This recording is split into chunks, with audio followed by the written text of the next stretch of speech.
I told you that there was a newly acquired player in LA that just had a great game against the Utah Jazz, you might be thinking I'm talking about Luka Doncic. Well, you would be wrong. I'm talking about the Philadelphia 76ers bust, Ben Simmons. Now, let me make it very clear because a lot of people did not like my last video talking about Luka. That was not a diss towards Doncic, okay? I understand it's still Luka. He's one of the best players in the league, but goddammit, Ben Simmons is finally proving the doubters wrong. Now, there's a lot to get into when it comes to Ben Simmons. There's the side of people who have always believed in him, always wanted him to be that version of himself that we saw in Philadelphia. And then there's the other side, which most of the time are 76ers or Brooklyn Nets fans that don't think he will ever return to that form, or it just won't even be good or of any value whatsoever. And I am happy to say I have always been a Ben Simmons believer. Even when he was on the Brooklyn Nets, I was sitting there going, this guy can, be a good version of himself. He might not be the version that we all thought, right? The #1 overall pick, whatever it is, but he could probably be good.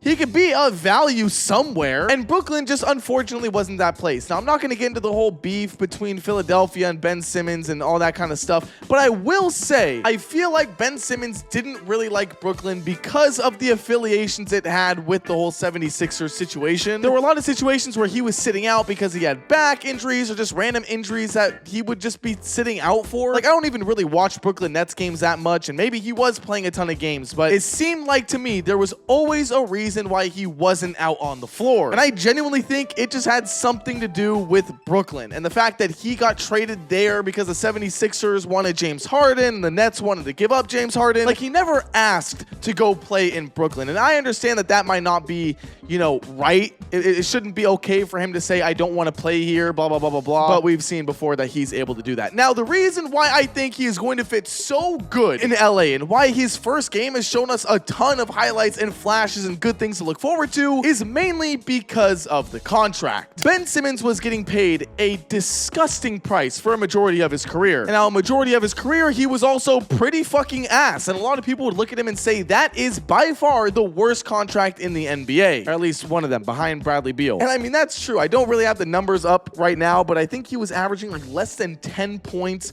only a couple assists and only a couple of rebounds while getting paid the absurd price that he was getting paid. And now one of the biggest things is that he doesn't have that weight anymore because now he's on a minimum deal. So if a guy like Ben Simmons had all that pressure mentally, we know that he struggled with that from his contract, right? Being the most overpaid player, he's not living up to his contract value. He's now in a situation where he can truly be just a bench role player guy. He can go get his work done, go home and play Fortnite and have no problems whatsoever while getting paid, a decent amount of money as well. So I really do think that that's one of the more underrated reasons as to why I think he will be good in LA. I know it doesn't really have anything to do with like the basketball itself, but we'll get into that here in a second because I really don't think a lot of people talk about like the human side of this, especially with a guy like Ben Simmons, where we have seen time and time again, he is very human. I really do think it's a situation where the team, the Clippers, really wanted him on their team. They reached out to him and said, hey, we want to sign you. And now he can really play a role that fits him and this part of his career the best. But it's not only the contract, the team wanting him, the mental, whatever that fits him good in LA. It's also his play style. The guy is built to play for the Clippers. Being their backup guard, he's able to be the playmaker while James Harden is off the court. And we saw a little bit of that in today's game with the 6 assists that he put up. He had 27 minutes off the bench in overtime, which is something that I genuinely did not expect. This is a guy that, like I said before, has been suffering through injuries, has been saying that he has back problems,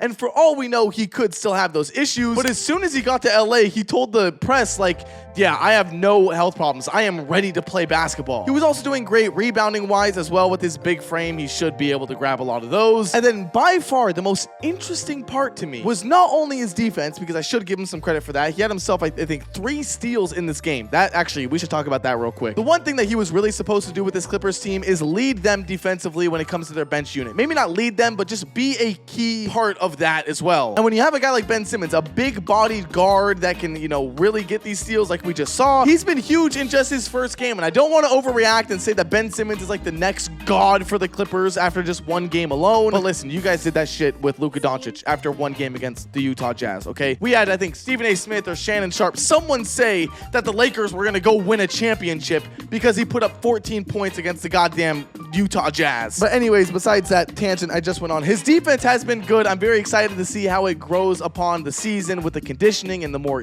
runs that he gets with the team. team. But the other thing, the part that I honestly find to be the most intriguing is how he's been scoring the ball. This is a guy, the infamous, Trae Young passing up the dunk and giving it to, I think it was like Matisse Thybulle or whatever the fuck. He's known for not attacking the rim. He's scared of the free throw line. He doesn't like getting anywhere near contact, whatever it is, but he also can't shoot. So it led him to be a net negative when it comes to the offensive end. In this game, he's hitting Euro steps, contact layups, alley-oop finishes. He was 4 for 4 from the free throw line. He did not look scared. He looked okay attacking the basket, and that is something. If Ty Lue, if the Clippers, if James Harden, whoever it is, can unlock Ben Simmons attacking the rim, oh, it's looking scary. So overall, it seems like everything is good with Ben Simmons coming off the bench so far. Once again, this is against the Utah Jazz. It would not be fair of me if I didn't mention that they're one of the worst defenses in the NBA, since that is something I went over pretty heavily in the Luka Doncic video. But I think the Clippers overall just deserve a ton of credit for how they have been so far this season. I mean, in this game alone, it was Norman Powell and James Harden that went absolutely ballistic. And for this team to lose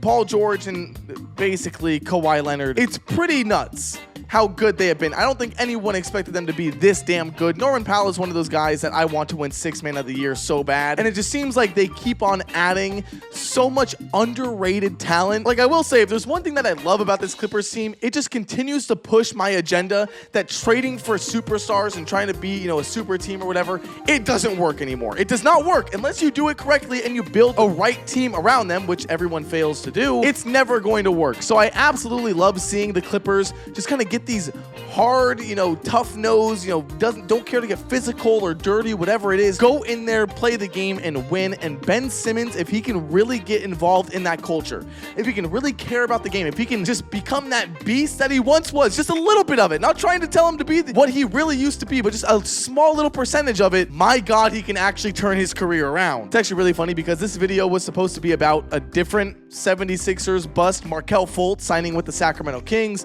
but he didn't end up playing at all in their game against the Pelicans, which maybe if he played a little bit and they didn't give the ball to DeMar DeRozan in clutch time every single time, they would have maybe won the game. But that's for a different video. Because I do still want to talk about him and the Kings when he actually gets some run and I can actually kind of watch him with the team. But that being said, I can't believe I'm saying this, but Ben Simmons had a better game than Paul George. 76ers fans, I'm so sorry. I don't know what it is with your guys' franchise. That being said, though, let me know what you guys think about Ben Simmons' debut with the Clippers down in the comments below. I read and respond to everyone. I'm definitely interested in seeing how many of you guys are still Ben Simmons stockholders, okay? I've been holding my shares for some time, okay? I've been holding my shit, and I think we're finally going back up on the uptrend, okay? So this is some good news. So once again, if you're down there, be sure to hit the like and subscribe button, as that does help out the channel a ton. But that being said, I will see you guys in the next one. Later.